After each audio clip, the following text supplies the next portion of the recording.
todos com a paz de nosso Senhor Salvador Jesus Cristo. Para quem está nos assistindo pela primeira vez, eu sou o Jorge Levi, congrego na Assembleia de Deus de Prados, Minas Gerais. O canal Jorge Levi está apresentando Momento EBD, no qual estamos comentando as lições bíblicas editadas pela CPD. Nós estamos no final do quarto trimestre, no cujo tema O Deus que governa o mundo cuida da família, o ensino divino nos livros de Ruth e Esther para a nossa geração. Chegamos à lição 13, que tem por título Esther, a portadora das boas novas. E o texto áureo. E para os judeus houve luz e alegria, e gozo e honra. Esther capítulo 8, versículo 16. A verdade prática. O Senhor é poderoso para transformar trevas em luz, tristeza em alegria, angústia em júbilo, humilhação em honra. A leitura bíblica em classe está em Esther, capítulo 8, versículo 4 a 8, depois o capítulo 9, versículo 29 e 31, depois do capítulo 10, versículo 1 a 3. Eu não vou estar lendo para poder estar ganhando tempo, mas aqueles que nos assistem, leia nas suas revistas a leitura bíblica em casa. Vamos à introdução. O drama dos judeus nos dias do rei Assuero estava chegando ao fim. O rei editou um decreto concedendo o direito de defesa para as comunidades judaicas de todas as províncias persas. Esther agiu como difusora de boas novas, e Mardoqueu foi engrandecido em todo o império. Agora o drama dos judeus estava por terminar. Depois do rei Assuero, a pedido de Amã ter assinado o decreto para a destruição de toda a comunidade judaica, de todas as províncias persas, só que agora o rei, sabendo de toda a trama maliciosa de Amã, edita o decreto para que todos os judeus das províncias persas tenham o direito de defesa. É que vamos estar falando nos tópicos a seguir. A palavra-chave, boas novas. Vamos para o primeiro tópico. O pedido de defesa aos judeus e a concessão do rei. E o primeiro subtópico, a humildade de Esther e a sua súplica.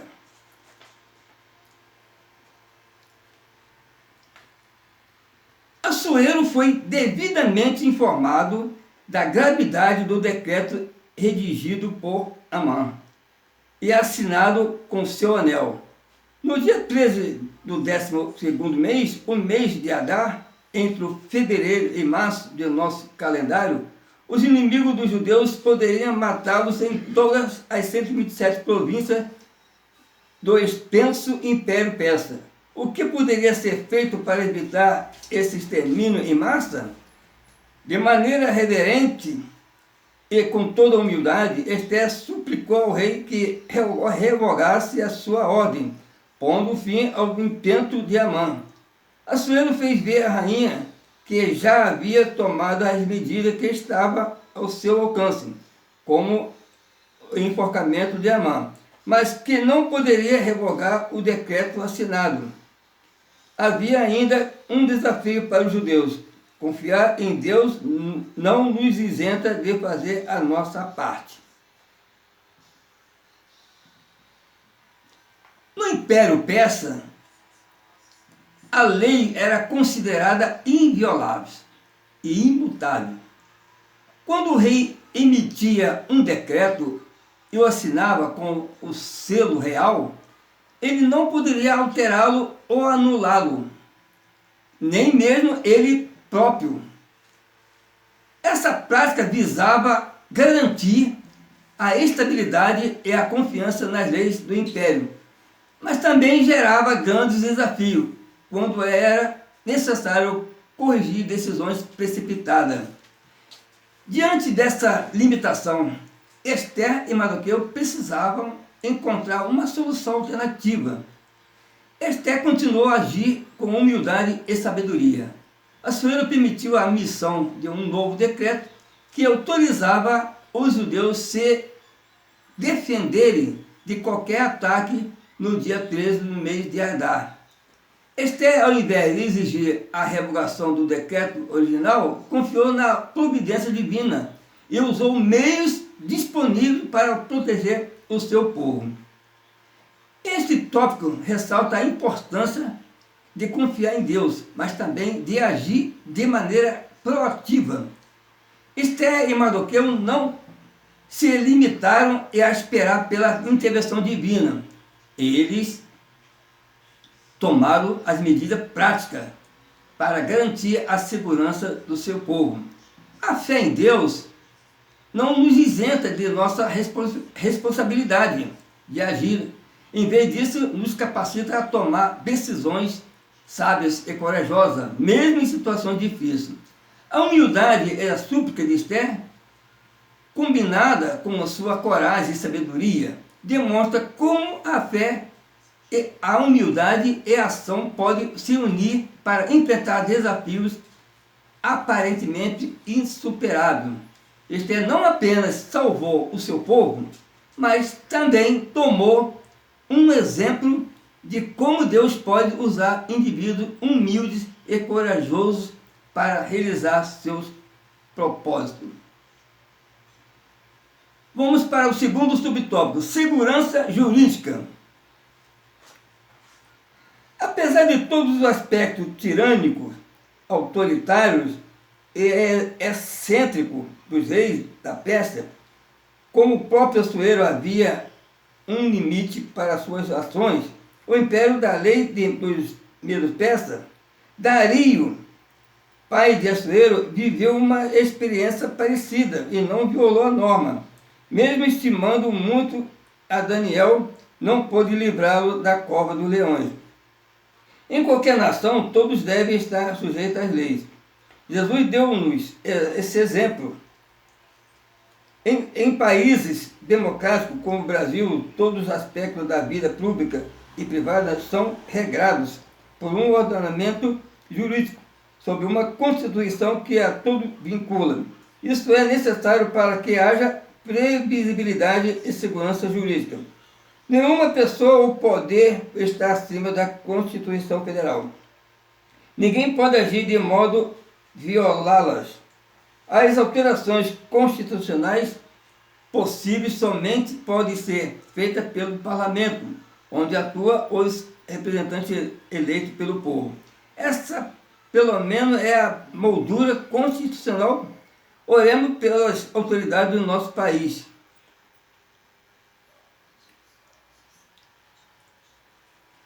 A Bíblia nos ensina que devemos ser obedientes às autoridades e às leis do nosso país.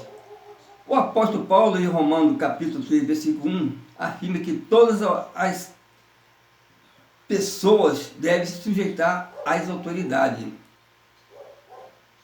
Governantes também, pois não há autoridade que não venha de Deus. Jesus também ensinou sobre a importância de cumprir as leis, dizendo: dai a César o que é de César e a Deus o que é de Deus. Esses ensinamentos reforçam a necessidade de respeito e obediência às leis estabelecidas. Da mesma forma, em 1 Pedro capítulo 2, versículo 13 e 14, exorta os cristãos a submeterem às autoridades humanas, por causa do Senhor, reconhecendo seu papel em punir os malfeitores e louvar os que fazem o bem. No entanto, quando as leis humanas contradizem diretamente os mandamentos de Deus, a Bíblia também fornece exemplo de resistência pacífica e firme. Em Atos capítulo 5, versículo 9, Pedro e os apóstolos afirmam: mais importa obedecer a Deus do que aos homens. Esse princípio é exemplificado em várias narrativas bíblicas. Daniel e a cova dos leões. Daniel continuou a orar a Deus e, apesar do decreto do rei Dário, que proibia a oração de qualquer deus ou homem exceto ao rei, ele foi lançado na cova dos leões, mas Deus o livrou. Os 3 jovens na fornalha, Sadraque, Mesaque, Abednego, se recusaram a adorar a estátua de ouro erigida pelo rei Nabucodonosor e foram lançados na fornalha ardente, mas Deus o protegeu. Os apóstolos, mesmo proibidos de pregar sobre Jesus, os apóstolos continuaram a testemunhar, declarando que devia obedecer a Deus acima das autoridades humanas. Vamos para o terceiro subtópico, o direito de defesa. A senhora não podia revogar seu decreto, mas emitiu uma espécie de contra-ordem que permitia os judeus exercerem seu direito de defesa diante de seus inimigos, no dia assinalado no decreto anterior. O texto nos faz entender que havia em todo o reino grupos sistematicamente hostis aos judeus. Não era, portanto, uma vingança gratuita, indiscriminada. A ordem foi enviada para toda a província e produziu muita alegria entre os judeus e temor entre todos os povos. Muitos chegaram a se tornar judeus no dia da pretendida matança. Aconteceu o contrário do que esperavam os inimigos, os judeus se assenhoraram deles, inclusive ajudados pelos nobres e todos os maiorais das províncias, que havia ouvido falar de Mardoqueu e temiam.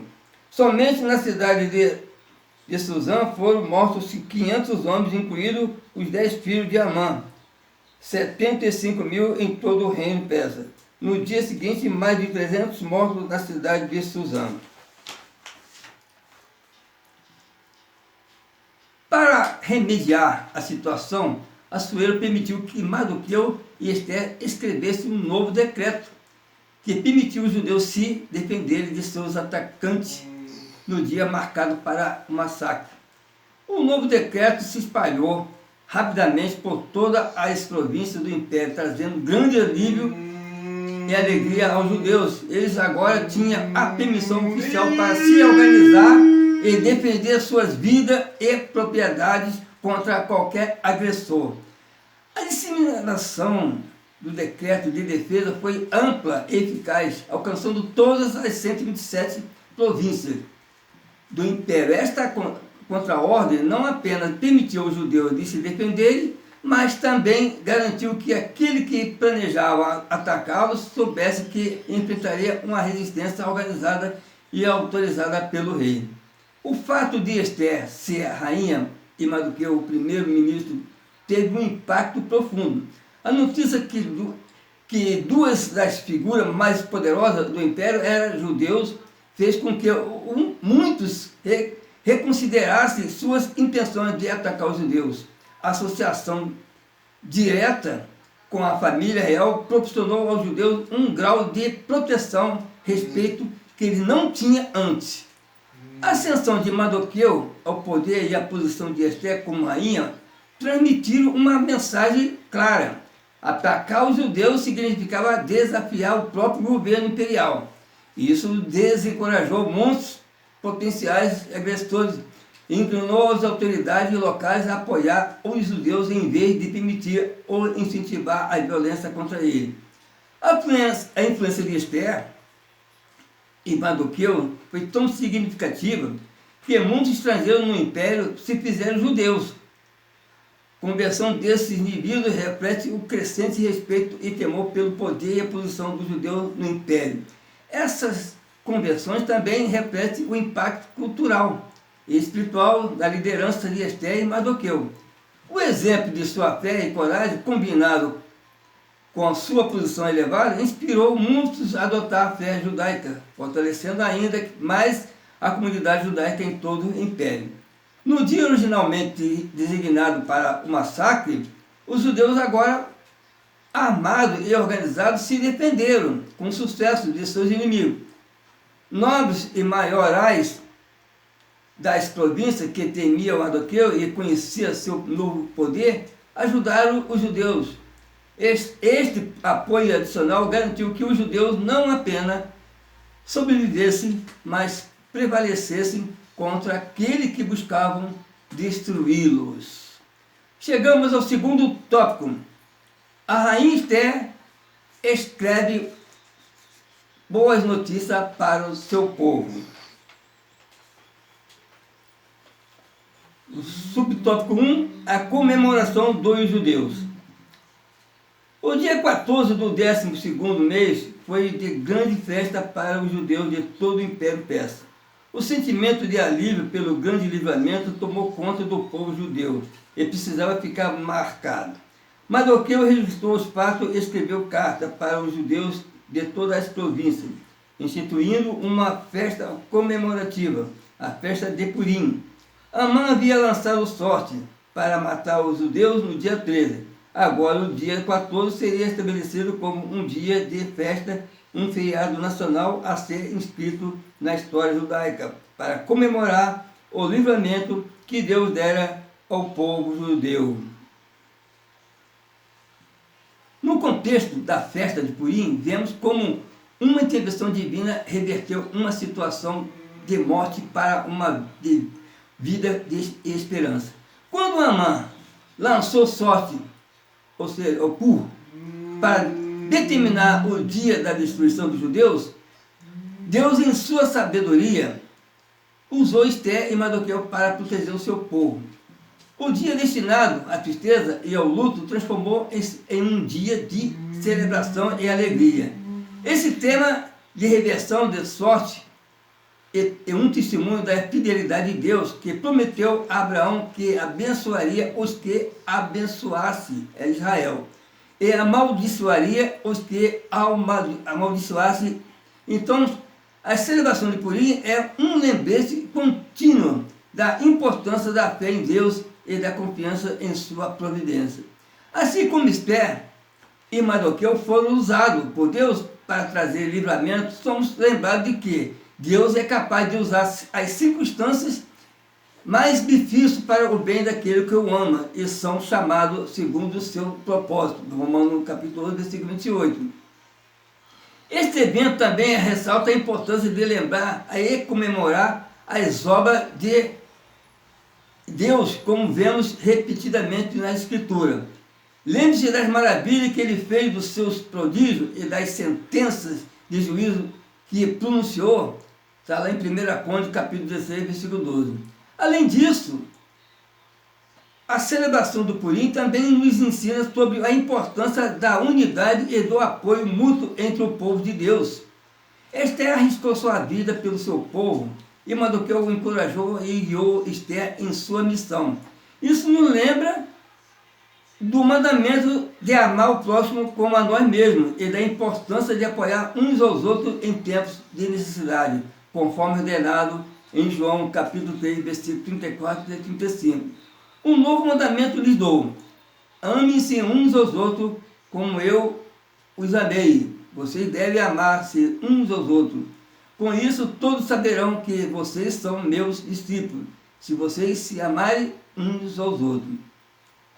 Chegamos ao segundo subtópico, a carta e o decreto de Ester. Depois da primeira carta enviada por Mardoqueu, Ester e o primo escreveram uma segunda carta, confirmando a instituição da festa de Purim, com 2 dias de duração.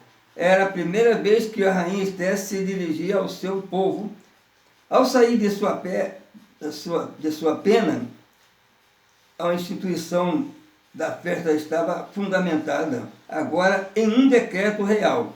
A festa entrou definitivamente no calendário judeu e é comemorada até o dia de hoje.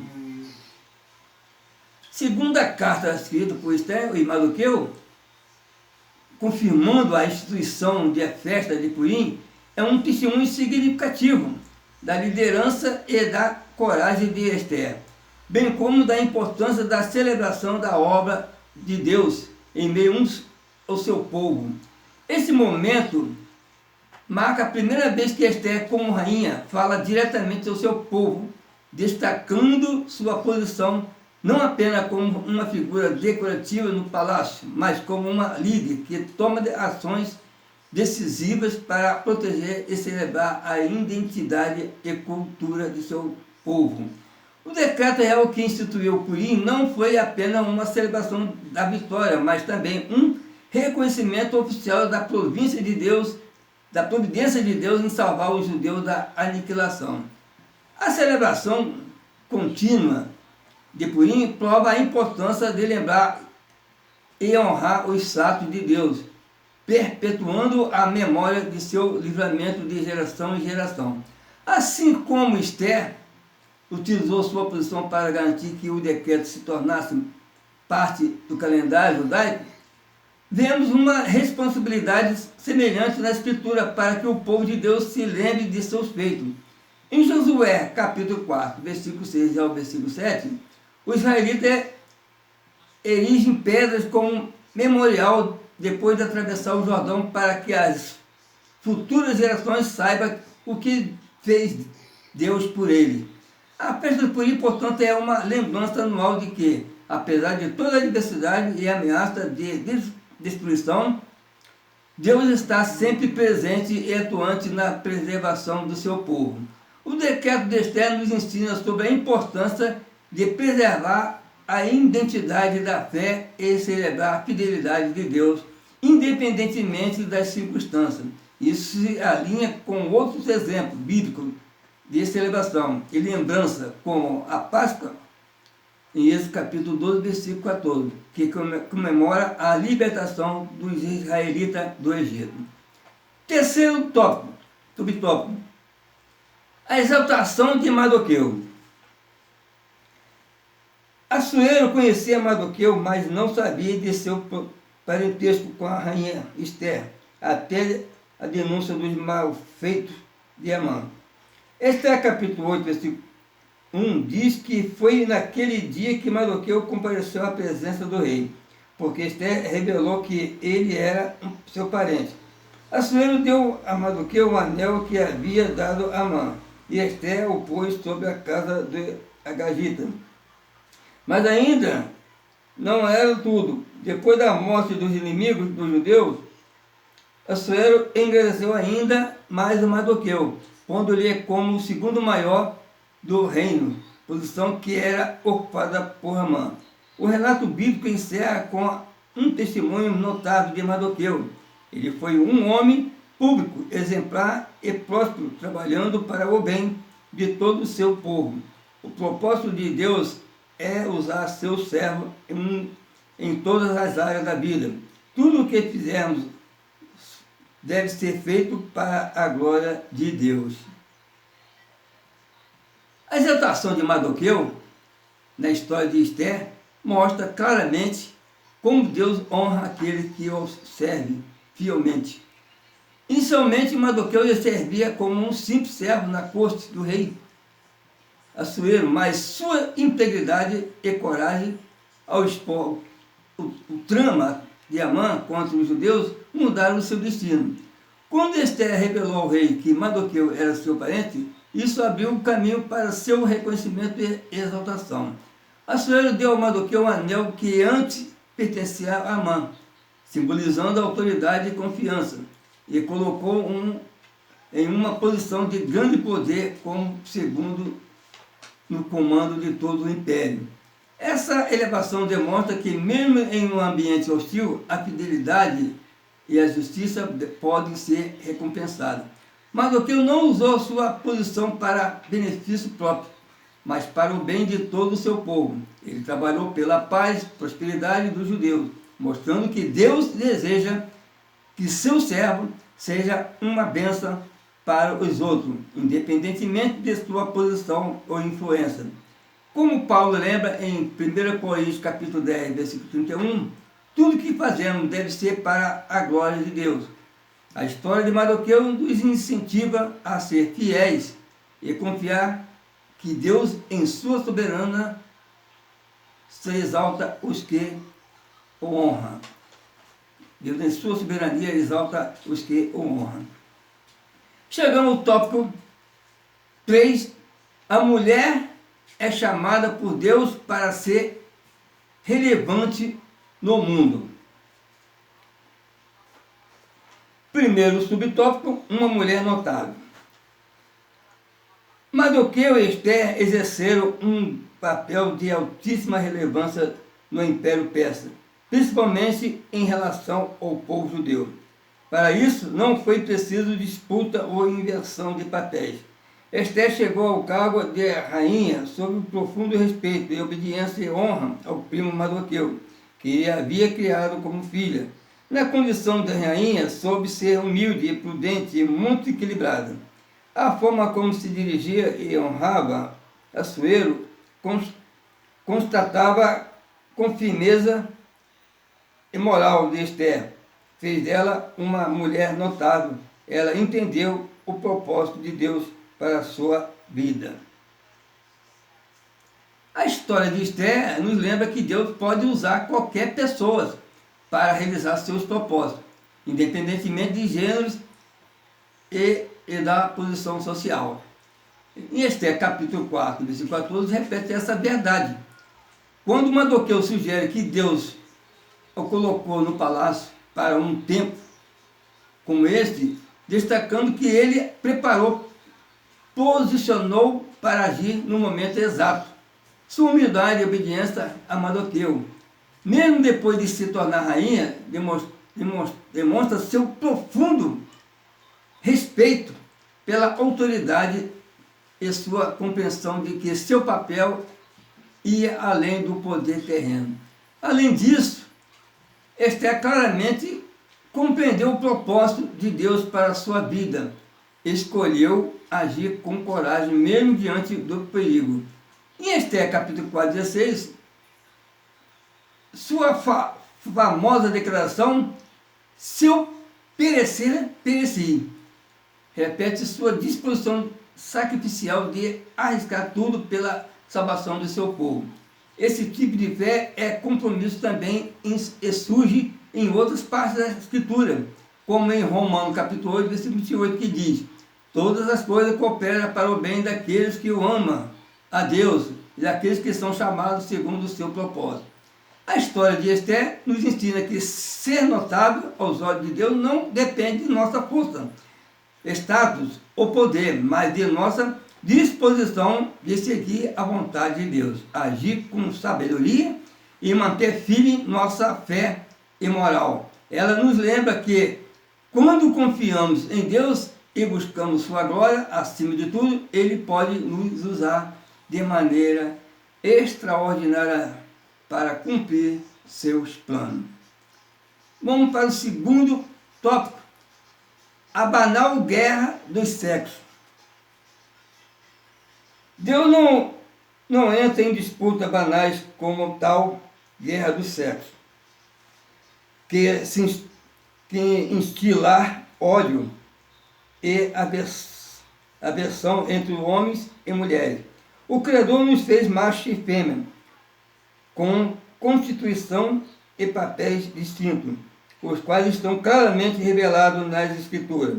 No final, julgará a todos conforme as leis perfeitas e justas que estabeleceu. Deus não é afetado por partidarismo ou ideologia sexista. Por isso, chama homens e mulheres para serem relevantes no mundo. A mulher tem muito a contribuir no reino de Deus e no bem-estar de toda a sociedade. Essa ideia de guerra dos sexos distorce a visão bíblica sobre a criação e o propósito de homens e mulheres. Das Escrituras, Deus criou o ser humano, macho e fêmea, a sua imagem e semelhança, conforme está lá em Gênesis capítulo 1, versículo 27, com papéis distintos, mas complementares.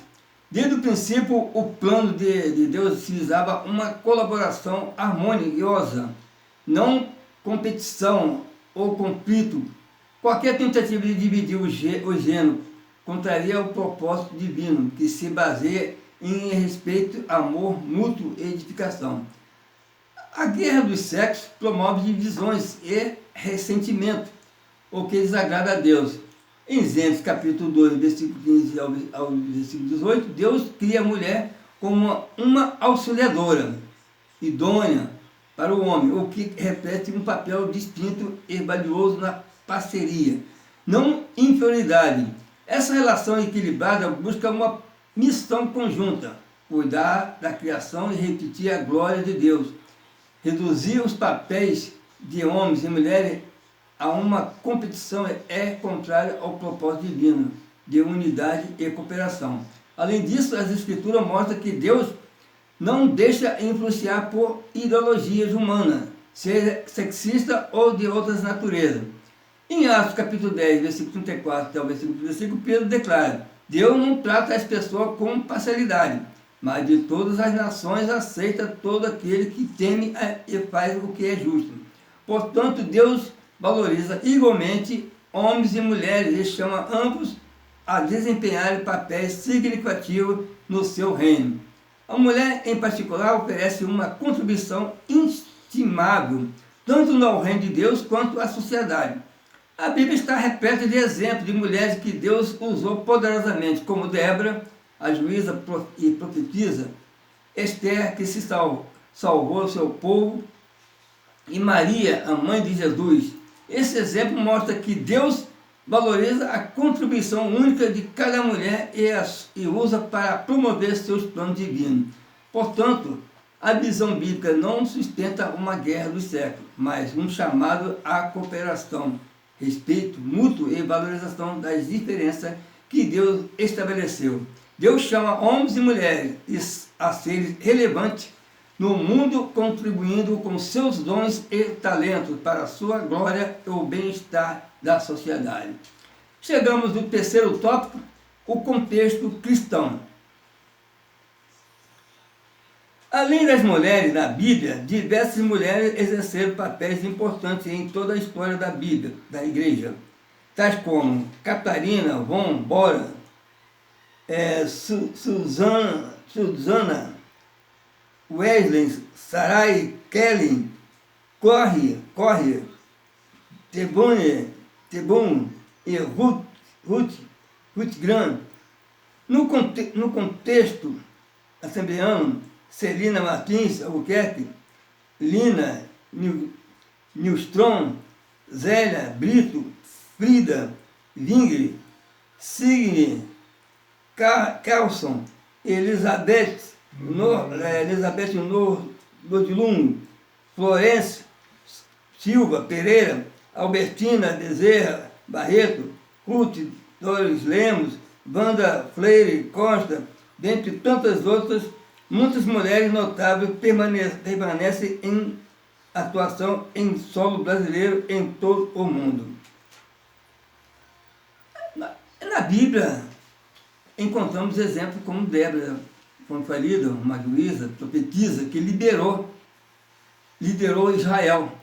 E Priscila, que junto com o seu marido Áquila, ensinou a Apolo, um eloquente pregador do Evangelho.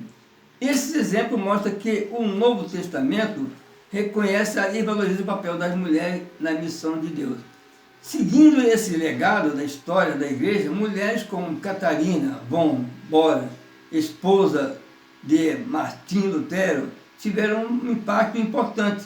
Catarina apoiou Lutero e administrou uma casa que se tornou um centro de atividade intelectual e espiritual da reforma de Susana. Ele, mãe de João e Carlos Ellis, influenciou profundamente seus filhos a ponto de ser frequentemente chamada de mãe do metodismo. E também o Corrie ten Boom resistiu ao nazismo e trabalhou em prol dos judeus durante a Segunda Guerra Mundial, exemplificando a coragem e compromisso cristão em tempos de grande adversidade. No contexto da Assembleia de Deus no Brasil, muitas mulheres também deixaram um legado considerável. Celina Martins Albuquerque foi a primeira pessoa a receber o batismo no Espírito Santo no Brasil, um evento marcante para o movimento pentecostal no país. Frida Vingre, uma das pioneiras no movimento pentecostal brasileiro, trabalhou incansavelmente ao lado do seu marido Bina Vingre, na fundação da Assembleia de Deus em Belém do Pará. Outras mulheres como Wanda Freire Costa e Ruth Doris Lemos contribuíram para o desenvolvimento e crescimento das igrejas assembleianas, servindo em ministério de ensino de missões e liderança.